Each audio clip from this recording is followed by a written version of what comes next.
আমার তো অন্যায় কিছু করি না। আমরা তো একজন গভর্নমেন্ট চাকরি করি। ছিল স্যার, লয়ে গেছে স্যার। আবার সরি স্যার, হবে না। নিয়মের ভিতরে থাকতে হবে। অবশ্যই অবশ্যই মানি। আপনাকে কিছু বলবো। ঠিক আছে, আমি মন্ত্রণালয়ের লোক বুঝি। আমাদের বাজারের ভিতরে আমি হেলমেট রেখেছিলাম, আমার মনে হয় টোকাই মনে নিয়ে গেছে। এখন তো এখানে তো হেলমেট কেনাও যায় না। এখন এই মুহূর্তে বাসায় যাওয়া দরকার। আমরা বাসায় বাজার করছি, বাজার তো আছে, প্রমাণ আছে, দেখেন না। গাড়ি আমার ছেলের নামে, চালাই আমি ছেলের নামে। আমি ছেলের নামে কিনেছিলাম, ছেলের হাতে আনা গাড়ি দিই না। আমার ড্রাইভিং লাইসেন্স আছে না। আমি মূলত আমি নাইট ড্রেস পরে বেরিয়েছি, কিছু নিয়ে বেরোই নাই। জানি যে আমাদের তো সারা তো বাজারে যাচ্ছি। সরি ঠিক আছে, বললে হবে না তো। এদিকে ঢুকেন, একটা কেস খায় তারপরে যান। হেলমেটের একটা কেস নিয়ে তারপর কাগজপত্র ঠিক আছে? চাবি কোথায়? আপনার কাগজপত্র ঠিক আছে?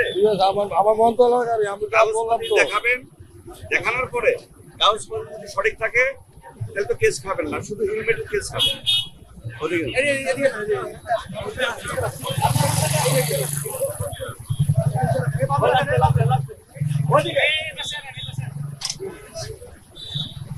আমার তো অন্যায় কিছু করি না।